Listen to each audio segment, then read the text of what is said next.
कि लोग एक दूसरे के बारे में जानें। अगर वो नहीं जानेंगे तो उनके दिमाग में रहेगा पता नहीं हिंदुस्तानी कैसे होते हैं, वो सारे हिंदुस्तानी पाकिस्तानियों को नफरत करते हैं, या हिंदुस्तानी सोचेंगे कि पाकिस्तान में तो बम ही फूटते रहते हैं। आधा क्योंकि हमारे यहाँ पर इतने अब ये ना कोई समझे कि बम फट गया, मैं साबित एक इंडिया के चाचा गए हैं पाकिस्तान में विजिट करने के लिए। ये सब क्या देखना पड़ रहा है? सिख है और मैं उनको चाचा इसलिए कह रहा हूँ कि वो उम्र में बहुत ज़्यादा है और भाई लायक तो है नहीं कि भाई उनको भाई कह सके।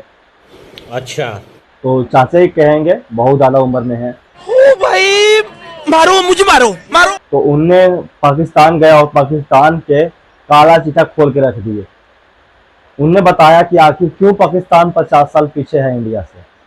तो दोस्तों मेरा नाम है सुबोध कुमार और दोस्तों अभी तक हमारे चैनल को सब्सक्राइब नहीं किया तो प्लीज सब्सक्राइब कर लीजिएगा और बेल आइकन प्रेस कर लीजिएगा ताकि हमारा वीडियो का नोटिफिकेशन आप लोगों के पास मिलता रहे। तो दोस्तों ये वीडियो है ना बहुत इंटरेस्टिंग होने वाला था, आप लोग हमारे वीडियो पूरा एंड तक बने रहिएगा। तो चलिए बगैर देर के वीडियो स्टार्ट करते हैं। हमारे साथ हमारे पड़ोसी मुल्क से मेहमान बाई चांस गुजरते गुजरते मिले हैं, तो भाई इनसे पूछते हैं कि कैसा आना हुआ, वीज़ा कैसे मिल गया आपको। वीज़ा तो बड़ा डिफ़िकल्ट मिलता है, वीज़ा तो देते ही नहीं है हमारे जो कि दोनों मुल्क इधर से जाने वाले को भी और उधर से आने वाले को भी।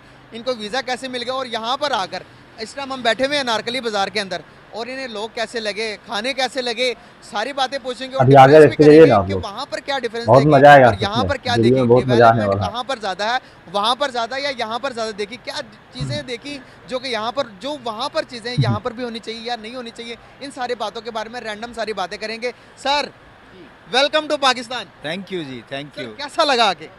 बहुत अच्छा लगा, पर आपको मैं एक बात वाह बता दूं भाई कि वाह। मेरा पहला विजिट नहीं है। मैं आपने कई तो बार आ कमाल चुका कर हूं। दिया यार। आना बहुत पसंद है, हाँ, इसलिए बार बार आता हूँ।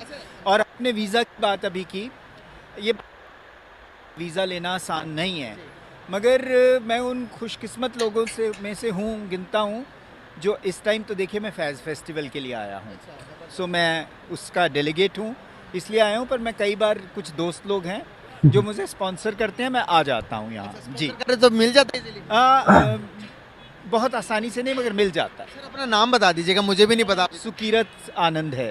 चलिए मेरा आनंद है, जबरदस्त यार नाम। हमारे यहाँ पर ना बहुत बहुत कम यूनिक ऐसे नाम सुनने को मिलते हैं, क्योंकि आपने देखा होगा मेजोरिटी यहाँ पर मुसलमान की है, तो इस तरह के नाम बहुत कम सुनने को मिलते हैं। और मैं आपके तहे दिल से शुक्रगुजार हूँ कि आपने मुझे इस काबिल समझा कि आपने मेरे साथ बात करने के, मुझे काबिल समझा, आप मेरे साथ बात कर रहे हैं। तो सर बात करने का पर्पस ये कि आप तो देखा होगा कि क्या यहाँ पर आकर बॉर्डर के पास जब आप गुजर रहे थे, पहला जब विजिट था आपका और आपका जो विजिट है, पहला विजिट कब था और अब जो आपने विजिट किया, क्या डिफरेंस देखा? मेरा पहला विजिट 2002 कैसे में डरा था। गए? मैं एक सहाफियों की कॉन्फ्रेंस के लिए आया था। उनको समझ में आया तब कि मैं लगा लाहौर बम नहीं फूट आया गया था, क्या। मैं सीधा कराची आया था। अब देखिए, कराची और लाहौर में एक बुनियादी फ़र्क तो है। यहाँ हर वक्त पंजाबी सुनने को मिलती है और लाहौर मुझे अमृतसर आज और दिल्ली पाकिस्तान के को पूरा मिक्सचर पोले की खोल याद देंगे करवाता है। कराची में आया था, कराची उर्दू बोलने वाला शहर है, सिंधी बोलने वाला शहर है, और कराची में मुझे बम्बई जैसा लगता था कराची। पर ये बात मैं आपको इसलिए कहना चाहता हूँ कि आप कहीं भी जाओ, आपको असल में याद ही आता है कि आपको कोई ना कोई, आप भी अगर हिंदुस्तान आए, आपको मौका मिले, आप किसी शहर में होंगे, आपको पाकिस्तान का कोई शहर याद आएगा, जिस तरह मुझे यहाँ के हिंदुस्तान के शहर याद आते हैं, क्योंकि लोग भी वैसे ही हैं, सब कुछ वैसा ही है, गुर्बत भी वैसी ही है और अमीरी भी वैसी ही है, जिसमें मुझे लगता है कि थोड़ा होना चाहिए कि इतने लोग अमीर भी ना हो और इतने गरीब भी ना हो, जैसे यूरोप में हो गया है कि मिडिल क्लास बड़ी हो गई। अगर ऐसा हो जाए तो दोनों मुल्कों के लिए बहुत अच्छा है। जबरदस्त। आपने गुर्बत की बात की, जब आपने तो क्या कर देखा, रहा है? मैं टॉपिक बाद में कुछ और करना चाह रहा था, लेकिन आपने डेवलपमेंट देखी होगी, कहाँ पर इस टाइम ज़्यादा देखी, यहाँ पर कि वहाँ पर जहाँ पर आप रहते हैं? आप कौन सी सिटी में रहते हैं? मैं देखिए जलंधर में रहता हूँ, जो जलंधर लाहौर के मुकाबले में बहुत छोटा शहर है, क्योंकि लाहौर मेरा ख्याल 2 करोड़ की आबादी है, जलंधर की 25 लाख भी नहीं है। पर यह कि पिछले 20-30 साल में हिंदुस्तान ने तेज़ी से तरक्की की है। मैं 20-30 साल इसलिए कह रहा हूँ कि ये सिर्फ पिछले 10 साल में नहीं हुआ, ये 90 के बाद शुरू हो गया था। हाँ, और पिछले 30 साल में हमने काफ़ी तरक्की की, और मुझे लगता है कि पाकिस्तान ने पिछले कुछ सालों से उस रफ्तार से तरक्की नहीं की जिस तरह कर सकता था। जी सर कैसे देखते हैं आप, जब आप देखते हैं कि अगर इन्फ्लेशन रेट की बात करें तो अब हम थोड़ा आगे निकल गए हैं, पीछे थोड़ा पीछे आकर मैं पूछता हूँ आपके, जब यहाँ पर लोगों को आपने बताते हैं कि मैं इंडिया से आया हूँ, तो लोगों का क्या रवैया होता है आपके साथ? क्या पीसफुली मिलते हैं या लोग कहते हैं कि भाई चल चल आगे बात? और जिस तरह से हमें रिप्रेजेंट किया जाता है बॉलीवुड की मूवीज़ के अंदर कि पाकिस्तान के तो हर बंदा ही बम बांध कर घूम रहा है, हर बंदे के पास असला है, तो क्या इस तरह की थोड़ा सा आप इसको थोड़ा एलिब्रेट करेंगे पब्लिक के लिए? देखिए, पहली बात तो यह है कि आपने दो किस्म के सवाल पूछे, मैं बारी बारी जवाब देता हूँ। पहली बात तो यह है कि मेरे साथ हमेशा बहुत ही पुरखलूस मिले हैं मुझे लोग, और मैं बैकग्राउंड से सिख हूँ पर मैं पगड़ी नहीं बांधता, और कभी कभी तो मुझे लगता है कि पाकिस्तान आते टाइम मुझे पगड़ी भी बांध लेनी चाहिए, पर बिना पगड़ी बांधे भी मुझे जब उन्हें पता चलता, देखिए मैं शक्ल से नहीं पता चलता मैं हिंदुस्तानी हूँ, मेरे कोई लिखा थोड़ी हुआ है माथे पे इंडिया से आया हूँ, पर मुझे बताया, कट कर रहा हूँ, सॉरी। किसी को पता चलता है, कहीं मैं कोई पेमेंट करता हूँ या मेरी ज़बान से कोई ऐसा जिससे लफ्ज़ निकल जाता है, जिसे हम शब्द कहते हैं, तो समझ जाते हैं, तो लोग पूछते हैं आप इंडिया से आए, एकदम से उनका बहुत ही बेहतर हो जाता है कि आइए चाय पीजिए, और मुझे पता है अगर मैं पगड़ी बांधूं तो मुझे शायद मुफ्त भी आप खाना खिलाना शुरू कर दें। वैसे भी आपको मुफ्त खाना खिलाएंगे, टेंशन नहीं उसकी। मैं मजाक अच्छा, कर रहा हूं। मैं बताता जी। आपका दूसरा हिस्सा था सवाल का कि ये बात सही है कि इस दौर में जब जिसे कहते हैं ना कि टीवी पे या कुछ अगर एक ही किस्म की तस्वीर पेश की जाए तो जो लोग नहीं आ जा पाते उनके जहन में ये बैठना शुरू हो जाता है। मुझे लोग ये सवाल पूछते हैं कि आप लाहौर जाते हैं तो वहाँ तो बम फूटते हैं, आप बाहर निकलते हैं? तो मैं उन्हें कहता हूँ, मैं अब जो हिंदुस्तान में इसको देखेंगे उनको मैं कह रहा हूँ कि इस टाइम 10:30 बज रहे हैं और हिंदुस्तान में 11 के ऊपर हो गया है टाइम। मैं बैठा हुआ हूँ चहल पहल है अनारकली में, मेरे पीछे दिख रहा होगा कितने लोग हैं। सो ये कहना, मैं तो बल्कि बताता हूँ उन्हें कि मेरे शहर में 10 बजे के बाद रात को खाना ढूंढना पड़ता है क्योंकि सब दुकानें बंद हो जाती हैं। लाहौर में पता नहीं क्या बात है, लोग 2 बजे तक खाते पीते रहते हैं। हाँ।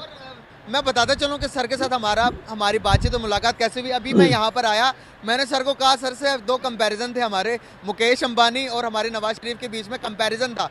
मैंने सर से पूछा कि कौन ज़्यादा अमीर होगा, सर ने कहा कि पॉलिटिक्स के मामले में मैं बात नहीं करता। मैंने कहा क्यों नहीं बात कर सकते? सर कहते कि भाई मैं मेहमान हूँ आपका। मैंने कहा सर मैं आपसे इस बारे में सवाल नहीं पूछूंगा। मैंने कहा आइए बैठते हैं, बातचीत करते हैं, पूछता हूँ कि आपको उस सरहद के उस पार क्या हालात हैं, हम आपको कुछ इस पार के हालात बता दें जो आपने खुद भी देखे होंगे, वो भी बताइएगा।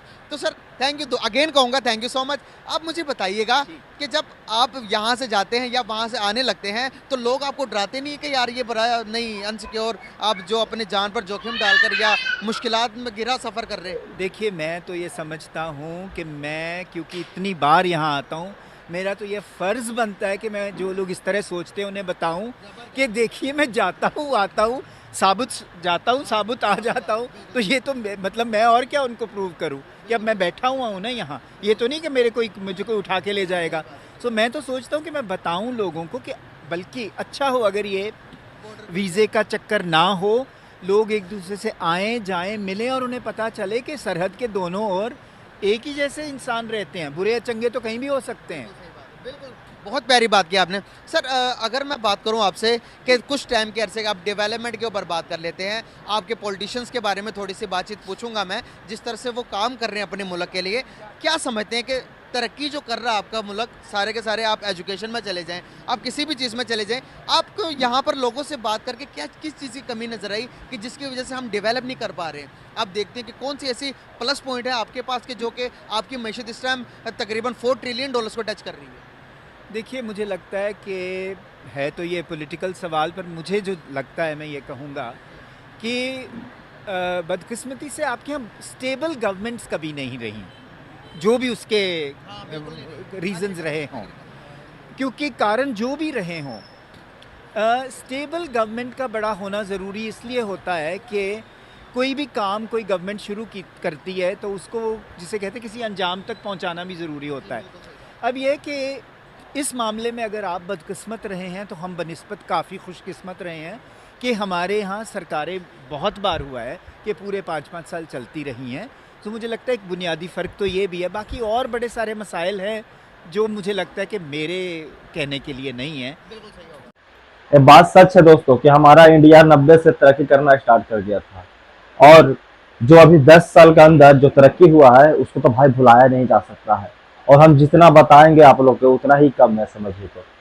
क्योंकि हमारा 10 साल के अंदर इतना इंडिया आगे निकल चुका है कि पाकिस्तान के जो वहाँ के आवाम लोग कहता है कि इंडिया तो हमारे से 200 साल पीछे आगे चला गया, 100 साल आगे चला गया, 500 साल आगे चला गया और हम लोग पीछे रह गए। ये पाकिस्तान की पब्लिक लोग कहता है। तो दोस्तों वीडियो आप लोग कैसा लगा? मजा आया ना वीडियो? तो आप लोग को वीडियो में मजा आया हो तो लाइक और कमेंट जरूर कर लीजिएगा, ठीक है। तो चलिए दोस्तों, यहाँ पे वीडियो मैं एंड करता हूँ और कल नेक्स्ट वीडियो में मिलता हूँ नए लेसन के साथ। तो अभी के लिए याद दीजिए, जय हिंद।